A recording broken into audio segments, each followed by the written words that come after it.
약속이 있음을 감사합니다. 우리보다 우리를 더 사랑하시고 우리가 참으로 새 사람이 되어서 건강하고 그리고 건전하며 순수한 사람다운 삶을 살 수 있도록 십자가에서 생명을 다 나누어 주신 우리 주님 예수님의 크신 사랑을 오늘도 우리의 가슴에 새겨서 마귀가 심어준 그릇된 생각들과 질병들로부터 진리로 인하여 자유케 되는 귀한 시간 되게 하여 주시옵소서. 예수 그리스도의 이름으로 기도하옵나이다. 아멘. 좋은 아침입니다.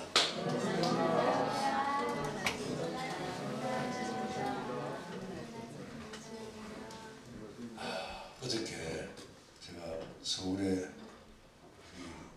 HC 본부에 교육을 받고 레벨 1을 수료하는 수료식에 갔다 왔습니다. 거기 가서 만난 그 수료 받아서 수료증을 받는 두 사람이 있었는데 한 분이 몇 달 전에 여기를 다녀가신 분이에요. 말기 암 환자였습니다. 암이 온데 퍼져가지고 여기 있는 동안에도 아파서 죽는 줄 알았던 사람이에요. 너무너무 아파가지고 그냥 통증이 너무 심해서 몇 번이나 쉽게 말하면 죽을 고비를 여기서 넘긴 사람이에요. 그런데 이 사람이 어저께 나와서 얘기를 하는데 아주 멀쩡한 사람이 되어가지고 얘기하는 거예요. 요즘 들어보니까 하나도 안 아프고 아주 정말 얼굴에 빛이 나더라고요. 그러면서 많은 사람들에게 여러분들이 하고 있는 이런 길을 소개하고 얘기를 들어보니까 벌써 한 15명의 사람을 상대로 자기처럼 선고를 받고 며칠 못 산다는 사람에게도 정말 이 진심으로 다가가서 얘기해주고 하니까 그 사람이 지금까지 안 죽고 살아있는 모습 보면서 자기들도 감동을 받고 그래서 말 그대로 생명의 통로가 되어서 살아가는 모습 보고 제가 깜짝 놀랐습니다. 이게 하나님의 섭리구나. 우리의 생명을 치유하시고 또 베푸신 모든 천연의 섭리를 믿음으로 받아들이고 살아가는 사람들에게 계속 부어주시는 생수, 그 생수가 다른 사람들이 흘러나가고 그 생수의 통로가 내가 되어 있을 때 나도 더욱 놀라운 하나님의 사랑의 축복을 누릴 수가 있구나 하는 그 의미를 제가 증거를 보고 왔습니다. 여러분들께서도 창조주의 사랑의 섭리가 어떤 것인가 하는 것은 우리 몸과 마음에 부어주시는 그 섭리를 잘 받아들이면 변화하지 않을 수가 없습니다. 당연히 변화하게 되는 거는요. 이치적으로 생각을 해보셔도 우리가 아이들을 왜 공부시키죠? 아이들을 뭐 요즘 한국의 부모들은 아이들을 어릴 때부터 막 이것도 가르치고 저것도 가르치고 막 이런 돈을 써가면서 아이들을 가르치는 이유가 뭐죠? 아이들 커서 잘 먹고 잘 살고 건강하게 그렇게 하기 위해서 계속 교육을 시키잖아요. 그죠? 전현주 교육센터도 마찬가지입니다.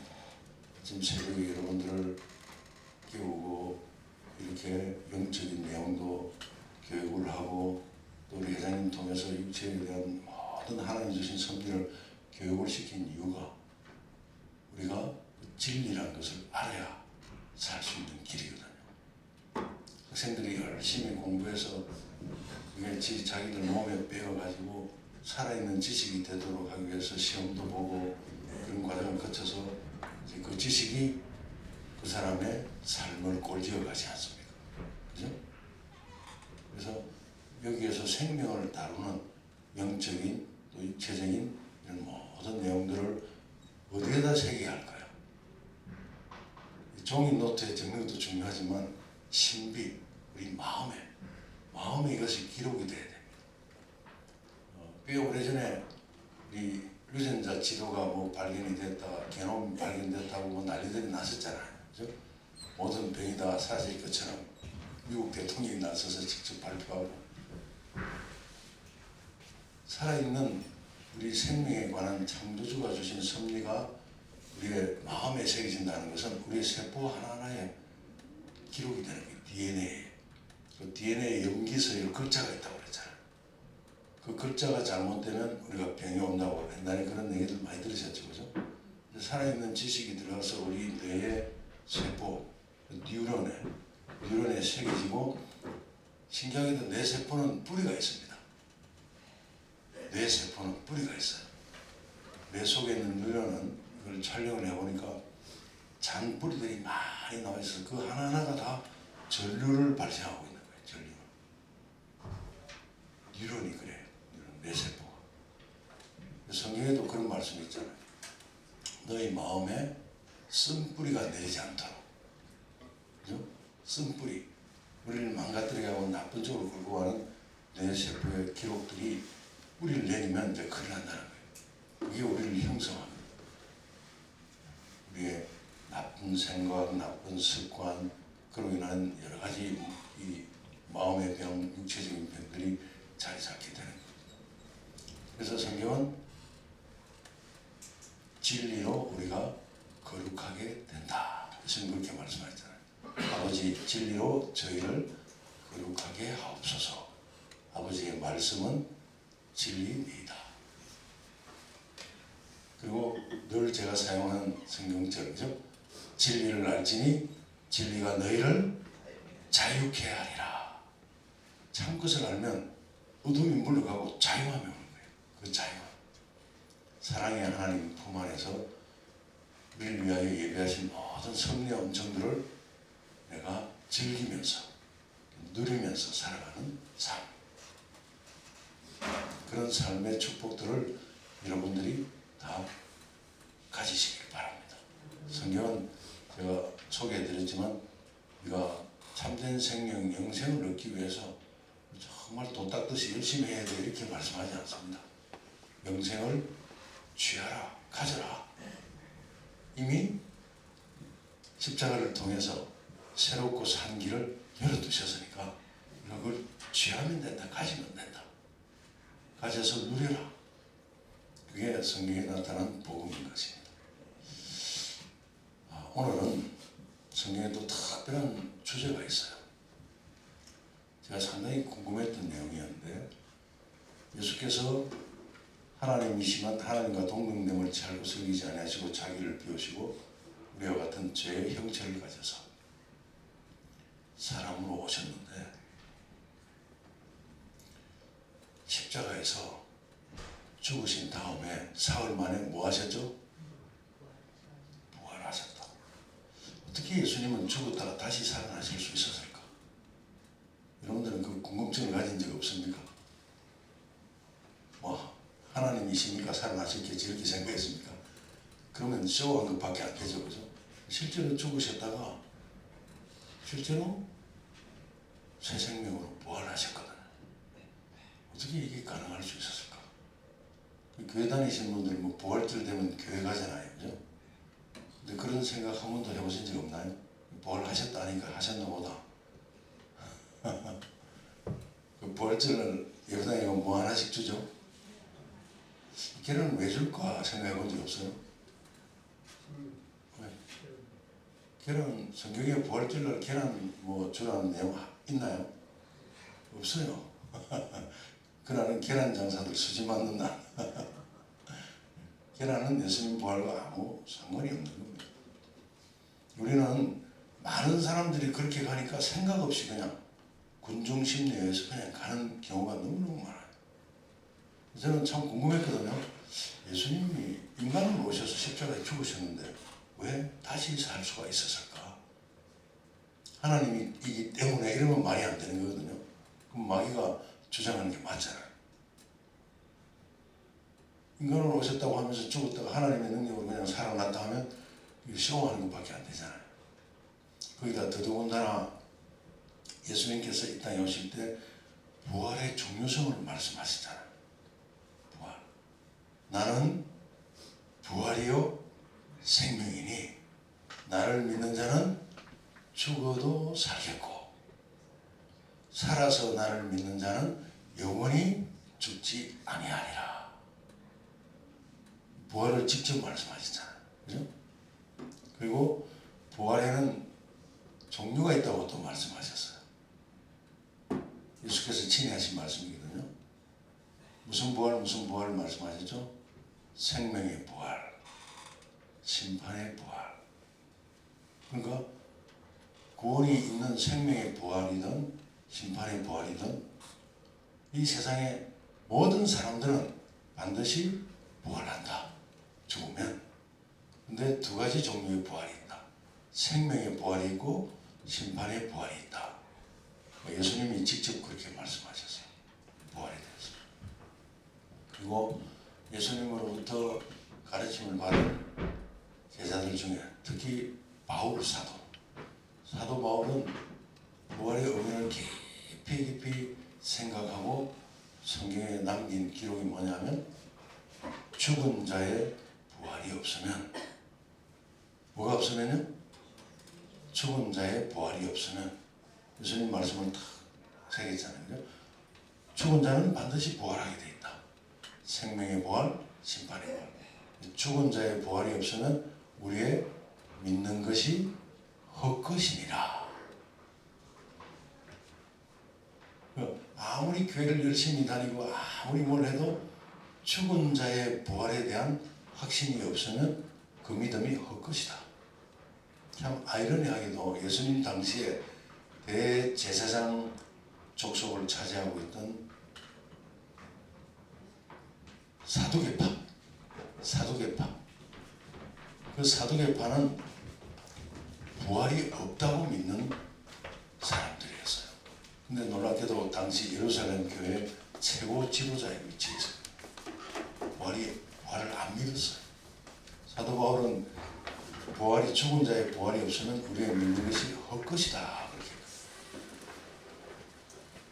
그렇게. 저와 여러분들은 이 세상에 태어난 아담 이래의 모든 사람들은 한 번 죽는 것이 정한 이치입니다. 그게 하나님을 등지는 결과로 다가오는 죽음이에요. 죽음. 근데 그 죽음 다음에 반드시 뭐가 있다고요? 부활이 있다. 누가 부활하신 것처럼?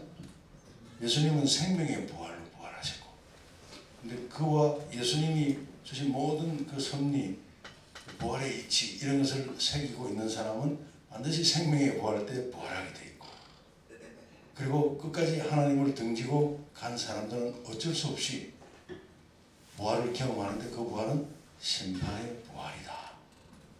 심판의 부활이다. 그것 때문에 하나님이 너무너무 가슴 아프시고 예수님이 그 문제를 해결하기 위해서 십자가까지 오셨어요. 십자가. 그래서 예수님의 죽음은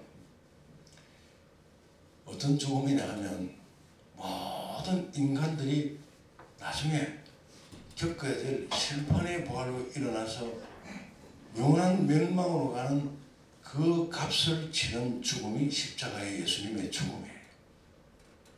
예수님이 겟세마네 동산에서 왜 그렇게 힘들어 하셨는가? 제자들에게 평소에 하지도 않던 말을 하셨잖아요. 내가 심히 고민하여 죽게 되었다. 제자들이 그 말씀 뜻을 이해를 못했어요. 평소에 다니시면 막 병자를 고치시고 좋은 말씀 하시던 분이 갑자기 겟세마네 동산에 가서는 내가 심히 고민하여 죽게 되었으니까 나를 위해 기도를 좀 해다오. 그러면서 예수님 기도하시는 장면 제가 설명드렸지만 피땀을 흘리면서 성경의 그 장면을 묘사를 턱 힘쓰고 해서 기도하시니 피가 땀이 빗방울처럼 흘러내리는 거예요. 무엇이 예수님을 그렇게 두렵게 했을까? 그 기도 내용이 아버지 할 수만 있으면 이 잔이 내게서 피해가게 해주세요. 하지만 내 뜻대로 마시고 아버지 그 예수님 피해가고 싶은 잔이 모든 인류가 심판의 부활이 일어나서 영원한 멸망으로 가는 그걸 해결해야 되거든요. 그게 십자가에서 예수님이 감당해야 될 몫이었어요. 감당해야 될 몫이었어요. 우리 신부처님은 가족이 있습니까? 부인도 아이들도. 때때로 집안에 어려운 일을 당해본 사람들은 좀 이해하기가 쉬울 거예요. 그냥 자식이든 부인이든 막 이 말할 수 없는 어떤 이 역사에 휘말려 가지고 막 죄책감이 일어나고 해결할 수 없는 방법이 없을 때 그걸 갖다가 이제 가족이기 때문에 서로 얘기하고 나누잖아요. 그럼 내가 가진 엄청난 이것들을 막 그냥 아내한테 얘기를 한다. 그 아내도 또 가지고 있던 얘기를 한다. 그 가족 중에 한 사람에게 여러 가족의 구성원이 가진 엄청난 그것을 갖다 다 맡긴다면 얼마나 힘들까요? 좀 더 쉽게 하면 우리 지정옥님이 있는데 여기에 계신 안명호님, 송량희님, 김주리님, 신호천님, 김진아님 모든 사람들이 가지고 있는 해결할 수 없는 이 육체적인 질고나 영적인 어떤 죄책감을 갖다가 전부 다 떠넘겨준다면 아마 밤에 잠도 못 잘 거예요. 그렇죠? 잠을 못 자기는 그냥 그것 때문에 지레 죽을 수도 있습니다. 예수님이 감당하신 십자가의 사역이 그거였고, 그래서 예수님은 그것 때문에 두려워하셨던 거예요. 그게 얼마나 끔찍하다는 것을 아셨거든요. 십자가에서 예수님께서 여러 가지 말씀을 하셨는데 그 중에 굉장히 놀라운 말씀이 있어요. 엘리 라마 사박다니 이런 거 들어보셨죠? 성경에 있잖아요. 그죠? 나의 하나님 어찌하여 나를 버리시나이까. 이거예요. 하나님으로부터 완전히 끊어지는 경험, 완전히 막 끊어져서 사라지는 영원한 멸망의 경험을 예수님이 하셨기 때문에 나의 하나님 어찌하여 나를. 예수님이 이 땅에 있을 때 한 번도 하나님을 하나님이라고 부르시고 누구라고 부르셨다고 그랬죠? 아버지. 근데 딱 그 순간에 한번 하나님이라고 부르셨어요. 하나님. 그 모든 인류의 입에서 나와야 될 내용, 하나님부터 영원히 끊어지는 경우. 그래서 그때는 아버지라고 부르고 하나님이라고 부르셨어요. 딱 한 번. 나의 하나님 어찌하여 나를 버리시나이까. 그게 모든 인류가 감당해야 될 그 영원한 멸망의 경험을 십자가에서 하셨던 거예요. 그래서 십자가에 열어놓으신 새롭고 산 길은 누구든지 예수님이 열어놓으신 새 생명의 길을 갈 수 있도록 하셨다. 그래서 나를 믿는 자는 그 비에서 생수가 흘러 넘쳐나는 것이다. 예수님의 그 부활은 어떻게 일어날 수 있었을까 제가 참 궁금했었거든요. 그러다 성경을 보다가 부활의 이치를 제가 보게 됐습니다. 오늘 여러분들에게 소개드립니다.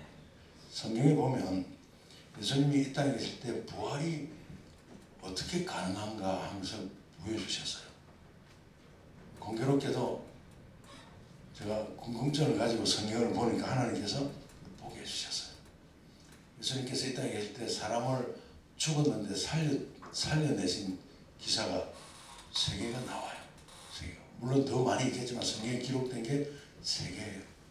그 중에 하나가 예수님께서 어느 날 제자들과 함께 우리가 어디로 가자 해서 갔는데 그 동네 이름이 나인이라는 성이었어요. 나인. 그 나인성에 가니까 장례 행렬이 지나가고 있었어요. 예수님 그 장례 행렬을 만나러 가신 거예요. 그 장례 행렬이 아주 특이한 장례 행렬이었다고 성경은 이야기합니다. 어떤 젊은 청년이 죽어서 관 속에 들어갔고 가족은 딱 한 사람. 그 음이었어요. 음이.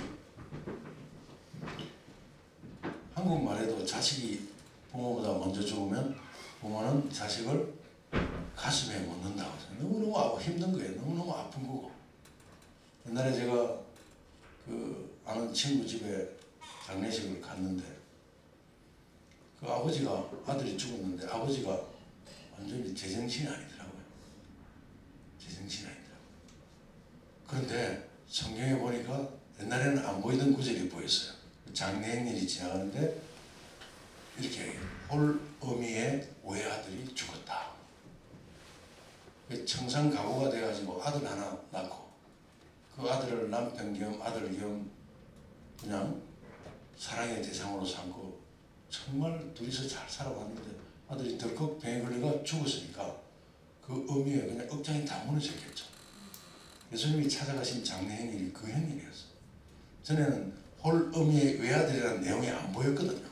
그냥 나인성에 가서 사람 살렸다는 내용만 봤거든요.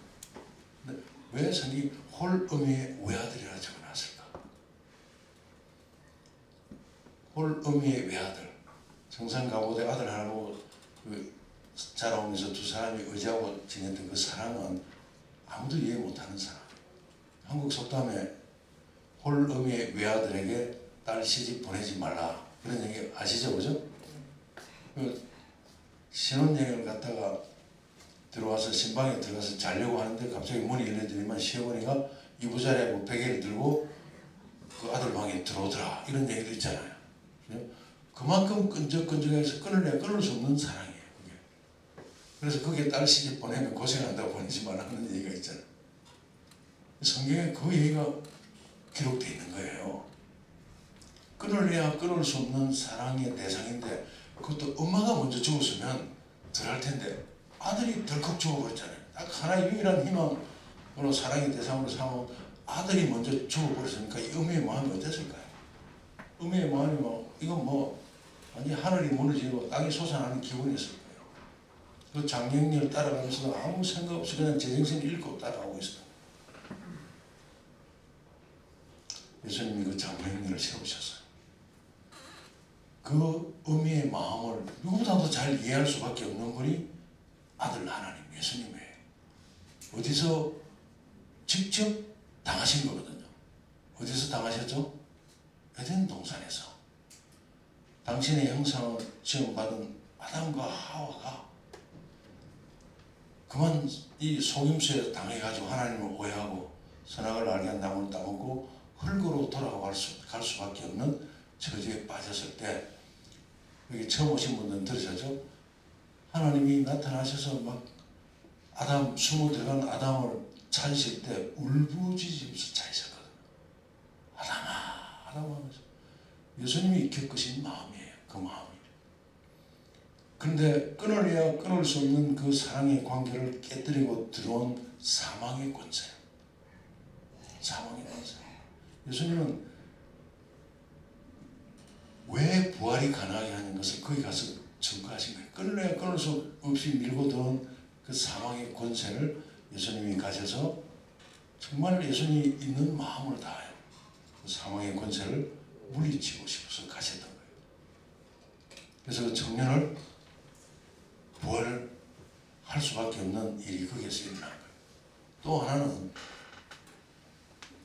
예수님께서 갈릴리 호수 주변에서 밤이 늦도록 병자를 고치셨는데 그 다음에 배를 타고 우리가 저 건너편으로 가자 해서 갔는데 그라사의 광인을 만나가지고 거기서 귀신을 또 쫓아내는 사역을 하신 다음에 한밤 쉬지도 못하고 바로 또 우리가 또 돌아가자 그래서 또 돌아갔어요. 예수님이 그날은 24시간을 그냥 일하신 거예요. 갔는데 왜 가셨느냐면 저쪽에서 자기를 차려놓은 애절한 그게 감지가 돼서 가신 거예요. 내리자마자 한 사람이 와서 넙죽 엎드립니다. 백부장이라는 아주 회당장 야이로 들어보셨죠? 회당장 야이로 왜 나왔느냐 하면 자기 딸이 죽을 병이 걸렸거든. 그래서 평소에는 회당장들이 예수님 싫어했다고 나왔죠, 그죠? 근데 자기 딸이 죽게 되니까 예수님을 찾아 나온 거예요. 딸 살리려고. 근데 그 기사도 전에는 그 구절이 안 보였어요. 회당장 야이로의 외딸, 외놈딸, 나이가 몇 살요? 12살. 12살이면 그래서 초등학교 한 6학년 정도 되죠. 외놈딸 다 금지 오겹처럼 예쁘게 키워가지고 12살 돼서 얼마나 예쁠까요? 그죠? 눈에 넣어도 아프지 않을 정도로 예쁘겠죠. 외동딸, 회당장 야의 외동딸, 얼마나 말할 수 없는 사랑의 관계일까요? 그죠? 있는 사람 다 퍼부어주고 그 아이는 그 사랑을 먹으면서 예쁘게 자랐는데 난데없이 죽을 병에 걸린 거예요. 그래가지고 예수님을 찾아 나왔는데 예수님은 저 배 타고 가셨다고 그러고 거기서 막 이렇게 어쩔 줄 몰라 하고 있는데 예수님이 돌아오신 거예요. 그래서 예수님 앞에 내 딸이 지금 당장 죽게 되었으니까 좀 살려주세요. 예수님이 가자. 가는 도중에 전갈이 오죠. 선생님을 더 괴롭히지 마세요. 딸이 죽었습니다. 야이로가 완전히 뭐 제정신 아니겠죠, 그죠? 다리 힘 다 풀리고 무너져가지고 할 때 예수님이 걱정하지 말고 가자. 그 구절도 제가 보니까 무남 외동딸 12살. 저는 그냥 야이로의 딸 살렸다 이 정도만 봤는데 그 구절이 눈에 확 들어오는 거예요. 아, 이것도 끊을 수 없는 사랑을 비집고 들어온 사망의 권세. 하나님이 그 문제 해결하기 위해서 이 땅에 오신 거거든요. 이 땅에. 그래서 그 딸을 살리실 때 하신 내용 우리 노래 부르는 달리다고이잖아요. 달리다고. 소녀야 일어나라. 소녀야 일어나라. 그 다음에 이제 십자가를 앞두시고 십자가 직전에 결정적으로 온 세상 사람들, 아담 미래까지 살아가는 모든 사람들에게 부활을 원리를 가르쳐주고 싶어 하셨어요. 그게 요한복음에 나옵니다. 예수께서 어떤 지방에 가서 복음을 전하고 계셨는데 저기 베다니에 있는 어떤 가정에서 전갈이 왔어요. 아시죠? 그죠? 교회 다니신 분들은 나사로의 집에서 전갈이 왔어요. 전갈이 오기를 그 구절도 제가 이걸 이제 보고 이걸 느끼고 깨달으면서 그걸 찾아보니까 뭐 특별한 구절이 나왔어요. 그 내용이 뭐냐면 전갈 온 사람들이 주님, 주여, 주께서 사랑하시는 자가 병들었나이다. 주께서 사랑하시는 자가 병들었나이다. 그 베다니의 나사로는 성경에 보면 예수님이 그 집을 방문하는 것을 좋아하셨어요. 예루살렘으로부터 한 10km 떨어져 있는데 예루살렘 쪽으로 가면 그 댁에 가서 묵고 가시고 하신 곳이에요. 가면 여동생이 둘이 있었죠, 그죠? 누구 있었죠? 마리아와 마르다. 성경에 나오잖아요. 마르다는 예수님 대접하려고 음식하고, 마리아는 예수님 말씀 듣는 게 좋아서 발치한 데서 말씀 듣고 앉아있고, 마르다가 뭐 불편한 얘기도 나오고 다 들어보셨죠, 그죠? 그러니까 예수님과 직접적으로 사랑의 관계를 유지해 나가던 가정이에요. 그래서 그 사람들이 가서 전갈하기를 주여, 주께서 사랑하시는 자가 병들었습니다. 어서 와주세요, 이런 거예요, 그죠? 근데 예수님이 그 말씀을 듣고 나사로 부활시킨 사건은 십자가 직전에 있었거든요. 그것 때문에 사람들이 더 예수님을 핍박한 사람들이 더 예수님을 확실하게 죽여야 되겠다고 결심하게 된 동기거든요. 근데 예수님이 그 얘기를 듣고는 다른 데는 빨리빨리 가르쳐 주셨잖아요. 일부러 찾아가시고 빨리. 이때는 일부러 그곳에서 미적미적 하시잖아요. 그죠? 나으리라. 그리고는 야, 이제 우리가 가자. 내 친구 나사로가 잠들었도다. 이렇게 얘기해요. 예수님 죽음을 뭐라고 했죠? 내 친구 나사로가 잠들었도다. 깨우러 가자. 근데 그때 이미 나사로가 죽었거든. 성경에 그걸 나사로의 죽음을 가리켜 말씀하신 것이다. 이렇게 주가 달려있어요. 근데 내 친구 나사로가 잠들었도다. 깨우러 가자. 그래서 이제 가십니다. 예수님 일부러 늦추시면 죽은 다음에 가시려고. 나사로의 부활을 온 세상에, 나사로의 부활을 통해 온 세상에 부활의 이치를 깨닫게 하죠. 가니까 마르다가 나오고 그다음에 마리아를 만났을 때도 그때 마리아에게 하신 말씀이 그 말씀이에요. 예수님 딱 마음에 작정을 하고 하셨어요. 그래서 나는 부활이요 생명이니 나를 믿는 자는 죽어도 살리라. 그 전에 마리아가 뭐라 했냐면 주께서 계셨으면 우리 오빠 나사로가 이렇게 죽지 않았을 텐데, 이런 의미의 말을 던졌을 때 예수님이 대답하신 거예요. 나는 부활이요 생명이니 나를 믿는 자는 죽어도 살겠고 살아서 나를 믿는 자는 영원히 죽지 아니하리라. 그러니까 마리아의 대답이 뭐라고 했냐면 마지막 날 부활 때는 다시 살 줄을 내가 믿습니다. 예수님을 따라다닌 마리아가, 예수님 말씀을 들은 마리아가 예수님이 성경을 풀어주신 내용을 듣고 마지막 날에 뭐가 있다? 부활이 있다. 마지막 날 부활 때는 다시 살 줄을 내가 압니다. 지극히 성서 교리적인 대답을 한 거예요. 예수님은 십자가 사건을 앞두고 인류에게 이 부활의 이치를 보여주시기 위해서, 살리시기 위해서 가뭄으로 슬퍼하는 눈물이 아니었죠. 부활시키기 위해서 가셨는데 슬퍼할 필요가 없잖아요. 이제 들어가는데 또 곡하는 사람들 있잖아요. 한국처럼 막 곡하는 사람들 곡하고 있을 때 예수님이 그 모습 보고 또 눈물을 흘리는데 그 눈물의 의미를 성경은 통분히 여기셨다. 통분히 여기셨다. 사람들이 정말 생명에 대한 선리도 이해하지 못하고 저렇게 막 하는 걸 보면서 마음에 통분히 여기셨다.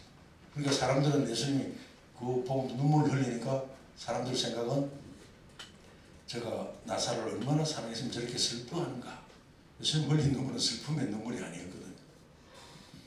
그리고는 드디어 가서 무덤 문을 열어라. 열어라. 무덤 문 앞에 서셨어요.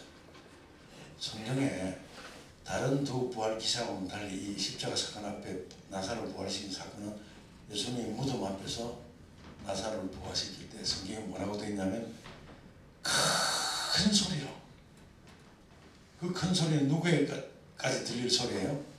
이 지상 역사의 마지막 날까지 살아가는 모든 사람들의 가슴을 울릴 수 있는 큰 소리였어요. 큰 소리로. 큰 소리로 뭐라고 외쳤다고요?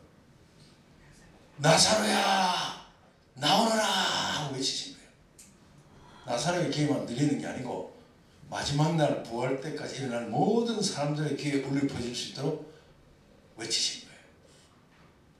예수님과 직접적인 사랑으로 맺어진 나사로. 그 이미 수의까지 입혀놓은 나사로가 일어나가지고 덜렁덜렁 나오니까 예수님이 뭐라고 하셨습니까? 그 수의를 풀어줘서 자유롭게 다니게 하라 그러셨잖아요. 부활은 끊을래야 끊을 수 없는 사랑으로 맺어진 그 관계는 결코 끊을 수 없다. 이 이치를 깨달은 사도 바울이 로마서에 그 말씀을 남겼잖아요. 이 세상에 무슨 기근이나 공고나 그 다음에 뭐 핍박이나 그리고 사망의 권세라 할지라도 우리를 향하신 그리스도의 사랑으로부터 우리를 끊을 권세가 없다. 없다. 제가 이걸 보고 이제 예수님의 십자가의 부활의 의미를 이해하기 시작해서, 예수님의 십자가의 부활은 하나님을 등지고 속아서 하나님을 등지고 떠난 모든 인류를 살리시기 위해서 인간의 죄된 육신의 모양을 취하여 오셔서 십자가에서 생명을 다 버리면서 나는 너희를 내 생명값보다 더 사랑한다 하고 증거하신 그 사랑, 그 사랑을 사망이 붙잡아 둘 수가 없는 거예요. 그래서 예수님은 부활하실 수밖에 없었던 겁니다. 하나님의 전지전능하신 힘으로 부활하신 것이 아니고 그 어마어마한 사랑, 모든 것을 다 버리고 하늘 정부 자체를 하나님의 보좌와 당신의 생명 다 바치면서 나는 너희를 이렇게 사랑한다는 그 지고지순한 사랑을 사망이 붙들릴 수가 없어요. 그래서 사망아 너의 쏘는 것이 어디 있느냐? 우리가 지식적으로 하나님을 믿고 뭐 천당 지옥을 믿고 이런 차원이 아니에요. 성경은. 그래서 신약 성경은 모두가 다 뭘 이야기합니까? 하나님은 사랑이시라. 우리가 하나님의 사랑을 우리가 하나님께서 우리를 사랑하시는 줄 알고 우리가 믿었다. 사도 바울도 사랑은 율법의 완성이다. 그게 나타나는 것이 다 아가페예요. 나와 너의 사랑이 아닌 창조주 하나님의 사랑, 예수님의 사랑. 이 사랑에 연결된 사람들은 어떤 권세도 끊지 못한다. 끊지 못한다. 그리고 그 사랑에 연결되어 있으면 매일매일 그 사랑을 먹으면서 사랑의 하나님과 사귐을 누리면서 살아가니까 마음에 죽음의 공포에 대한 두려움도 없고, 질병이 나를 다가온다 할지라도 그 다니엘의 세 친구처럼 하나님을 순수하게 믿지만 그리 아니하실지라도, 당장에 나를 안 살려주신다 할지라도 나는 하나님의 사랑의 손길을 절대 놓을 수 없다. 하나님을 배신할 수가 없다. 그 사랑이 우리를 새 생명으로 인도하시는 십자가에서 열어놓으신 새롭고 산 길이에요. 제가 처음부터 말씀드린 로마서 5장 8절, 우리가 아직 죄인 되었을 때에 그리스도께서 십자가에 죽으심으로 하나님께서 우리에 대한 자기의 사랑을 확증하였느니라. 그것을 바라보고 그 사실을 그대로 받아들인 사람에게는 성령이 임하시게 되어 있는 것이 성경의 원리예요. 근데 로마서 5장 5절은 뭐라고 설명하냐면, 우리가 성령이 임하시는 장면을 이렇게 설명합니다. 성령으로 말미암아, 한글 성경은 하나님의 사랑이 우리 마음에 부음바 되면 이렇게 되어 있는데, 원래 원어는 아가페거든요. 성령으로 말미암아 사랑의 하나님이 내 마음에 임재하는 것. 성령을 받는다는 게 현대 교회들이, 많은 교회들이 어떤 은사를 얘기하는데, 은사 그거는 나중 얘기고, 사랑의 하나님이 내 마음속에 함께하는 거예요. 그 사랑의 하나님을 내가 너무 좋아서 다른 사람들에게 소개하려고 할 때 각 사람이 가진 재주를 극대화시켜서 나타내는 것이 성령의 은사예요. 그건 부수적인 거예요. 근데 오늘날 교회가 그 은사 중심으로 흘러가가지고 뭔가 능력 있고 받는 이것을 자꾸 강조하는 거예요.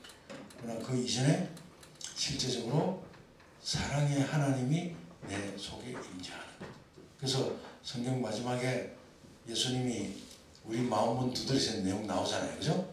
볼지어다 내가 문 앞에 서서 두드리노니 누구든지는 누가 대상이 누굴까요? 제약이 없죠. 누구든지, 이 세상에 존재하는 사람은 누구든지 내 음성을 듣고 문을 열면 내가 그에게로 들어가서 그와 더불어 먹고 마시리라. 들어가서 우리와 더불어 먹고 마시는 사귐의 경험, 교제의 경험. 하나님과 내가 한 상에 둘러앉아서 먹고 마시는 하나됨. 이게 하나님이 원하시는 거예요. 그 사랑이 이루어진 사람들은 생명의 부활, 죽어도 살겠고, 살아서 나를 믿는 자는 영원히 죽지 않으라는 것은 무슨 뜻이에요? 마지막에 예수님께서 재림하실 때, 성경은 그 생명의 부활이 언제 있느냐 하면 데살로니가서에 보면 천사장의 호령과 나팔 소리로 주께서 강림하시리니 주 안에서 자던 성도들이 먼저 일어납니다. 거기도 죽음을 잠으로 비유. 자던 성도들이 무덤 문이 열리고 먼저 일어나고, 그때 살아남은 우리도 결단코 앞서지 못해. 그 마지막 순간에 살아있는 사람들, 살아있으면서 예수님을 그 마지막 순간에 맞이한 사람들, 살아서 나를 믿는 자는 영원히 죽지 아니하리라. 그러니까 그때 두 부류가 있죠, 그죠? 무덤에서 자다가 일어난 성도들이 있고, 그때 살아있던 사람들이, 두 부류가 앞서고 뒤성이 없습니다. 똑같이 구름으로 끌어올려져서 주를 영접하리니 이렇게 돼 있잖아요. 그게 생명의 부활이에요. 생명의 부활. 그래서 예수님을 부활의 첫 열매라 그럽니다. 성경에서 첫 열매. 그 첫 열매는 십자가에서 그 어떤 권세도 파할 수 없는 어마어마한 사랑, 그 사랑에 때문에 예수님이 부활하신 첫 열매. 그 다음에 이 나인성, 그 다음에 나사로, 배당장 야이로와 다 예수님의 십자가의 이 부활의 권세, 열어놓으신 그거, 그 사랑의 권세, 그 속에 있다는 것을 예수님이 보여주신 거예요. 끌어내야 끌을 수 없는 사랑으로 맺어진 그게 죽음의 권세가 머물 수 없다는 것을 얘기합니다. 그래서 성경은 우리에게 그 길을 계속 열어서 보여주고 있습니다. 우리가 예수를 믿는다는 것이 그냥 미신 믿듯이 아니면 어떤 뭐 우상신학에서 절하듯이 해서 복 받으려고 믿는 차원이 아니라고 그랬죠. 그죠? 우리가 교회 가서 달라는 복은 이미 알고 있다고 그랬죠. 그죠? 먹고 살고 뭐 옷 입고 뭐 하고 무엇을 마시고 무엇을 입고 이런 우리 살아가는 문제는 이미 알고 계신다. 너희에게 있어야 할 줄 알고 계신다. 그러므로 너희는 먼저 그의 의와 그 나라를 구하라. 그러면 나머지는 더해 주신다. 근데 많은 사람들이 착각하고 공짜로 더해 주시는 것에 뜻을 갖고 와서 교회 가서 빈다고요. 그런 것들은 하나님을 모르는 사람들이 하는 것이다. 하나님과는 그 나라의 의와 나라를 구하라. 하나님이 어떤 분이시고 우리를 위해서 어떤 나라를 하고 하나님의 나라에서는 복음이 어떤 것이 복음인가 이걸 구하라. 그리고 하나님과 사랑의 관계에 빠지면 나머지 것들은 자동으로 다 해결되게 되어 있다. 심판의 부활은 언제 있느냐? 제가 성경을 살펴보니까 심판의 부활은 예수님이 재림하실 때 왜 재림하시느냐 하면 이 땅이 황폐게 되어가지고 땅이 사람이 살 수 없는 지경이 되었을 때 예수님 안에서 예수님의 뜻을 이해하고 사랑의 관계에 있는 사람들을 거기에 주면은 다 화를 입으니까 거기에서 피하게 하시는 거예요. 마치 노아 방주를 지어서 하나님의 뜻을 이해한 사람들은 이 땅이 망하게 됐을 때 그냥 두면 안 되니까 방주를 지어가지고 살리신 것처럼 살리시는 거예요. 그래서 이 예수님이 첫 번째 이제 초림하시고 그 다음에 재림하실 때는 이 땅에 데살로니가서 보면 이 땅에 예수님 내려오신 게 아니라 구름 위에 그래서 이 부활한 성도들과 이제 살아있는 사람들을 끌어올려서 데리고 가시고 그 다음에 심판의 부활은 언제 있는가 제가 궁금해가지고 성경을 막 찾아봤거든요. 심판의 부활은 예수님이 다시 또 세상에 와요. 다시. 그때의 부활이 한 번 더 있어요. 그게 심판의 부활입니다. 그럼 제가 다음에 이 심판의 부활도 하나님의 사랑에 애절한 마음이 그 속에 확 담겨서 하나님께서 십자가에서 그것 때문에 다 지셨는데 그걸 이해하지 못하고 끝까지 마귀 편에 속아가지고 끝까지 하나님을 등지고 사람들을 처리할 수밖에 없잖아요. 그거 가슴이 아프셔서 그것 때문에 성경을 보면 이 성경의 기자들이 오래 참고 기다리신다. 하루가 천이 같고 천년의 하루같이 아무도 멸망하지 않고 다 구원에 얻기 이르게 하기 위해서 하나님이 참으시는 거 하나님의 사랑의 아픔 그러나 어쩔 수 없이 끝이 올 수밖에 없잖아요. 예수님이 그걸 내다보신 내용을 제가 내일 혹시 되면 소개해드릴게요. 마지막에 있을 그 하나님의 아픈 마음 가슴 심판의 부활에 일어났을 때 그 하나님이 그들을 어쩔 수 없이 해주실 도리가 없는 거예요. 끝까지 거절을 하니까. 그때 그들을 어떻게 처리하시는가. 이런 이치들이 성경에 쭉 기록이 되어 있는 거예요. 어쨌든 오늘 부활의 이치를 제가 성경 몇 군데에 나타난 하나님의 뜻을 말씀드렸습니다. 그래서 여러분들이 여기 계시는 동안 하나님과 사랑의 교제를 꼭 이루시길 바랍니다. 그것이 여러분들을 지금 치는 질병으로부터도 자유롭게 할 수 있지만 우리가 영원한 생명의 길을 갈 수 있는 유일한 길입니다. 유일한 하나님과 내가 하나 될 때 예수님이 기도했잖아요. 그죠? 아버지와 내가 하나인 것처럼 저희도 내 안에서 다 하나게 되어서 우리 다 하나 되게 합시다. 다 하나 되게 하자. 그게 예수님의 기도거든요. 그죠? 그러니까 그 사랑을 우리가 이해할 수 있도록 성경이 우리 앞에 주어져요. 이 지금 때가 마지막이 다 돼가니까 성경이 얼마나 흔한지 몰라요. 서점에 가면 성경이 수북히 쌓여있고 교회 조금 오래 다니고 뭐 저 무슨 저 집사하고 뭐 안수 집사, 권사, 뭐 장로 좀 한 사람 집에 가면 성경 한 권만 있습니까? 성경 많죠 집에 가면 많은데 성경을 안 보잖아요. 안 보는 이유는 몰라서 안 보는 거예요. 제가 성경 보는 눈을 제가 느낀 것을 여러분들에게 예를 드렸으니까 이제는 성경 속에서 뭘 봐야 돼요? 사랑의 하나님, 사랑의 예수님, 사랑의 성령님을 만나세요. 우리가 어떤 관점으로 보느냐에 따라서 성경이 다가오는 게 달라요. 아, 내가 하나님과 사귐을 위해서 그분의 사랑을 알기 위해서 보면 구구절절히 그런 구절들만 보이니까 성경 보는 재미가 쏠쏠하게 생겨요. 야, 하나님 이렇게 나를 사랑해. 야, 이런 구절이 있었네. 그게 사귐이에요. 그리고 그 하나님을 사랑하는 싶은 마음이 생기고 하니까 대화해야 되잖아요. 대화. 그게 기도인 거예요. 그게 기도. 그래서 성경은 사람이 변하는 것을 말씀과 기도로 거룩하게 되느니라. 말씀과 기도로 거룩하게 되느니라. 우리가 썩을 몸에서 새로운 영원한 생명의 몸으로 들어가는 것이 성경 속에서 말씀과 기도로 하나님과 교제하면서 사랑의 사귐의 관계가 형성이 되면서 우리가 참 생명의 소유자들이 되는 것입니다. 비록 병이 걸려서 죽음의 공포와 고통 속에 이곳을 찾았지만 이제는 영원한 생명의 사랑의 대상인 예수님과 사귐을 통해서 새 출발하시는 저와 여러분 되시기를 주의 이름으로 축원합니다.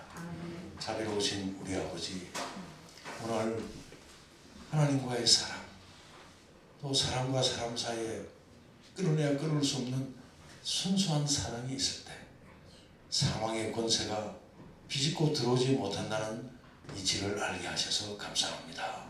십자가에서 그 지고지순한 사랑으로 부활하신 예수님의 그 마음에 우리도 합하여 우리도 한 번은 죽지만 생명의 부활로 다 소생하여 영원한 생명을 누릴 수 있는 그 이치 속에 오늘부터 그 삶을 누리며 대화하며 살아갈 수 있도록 역사하여 주시옵소서.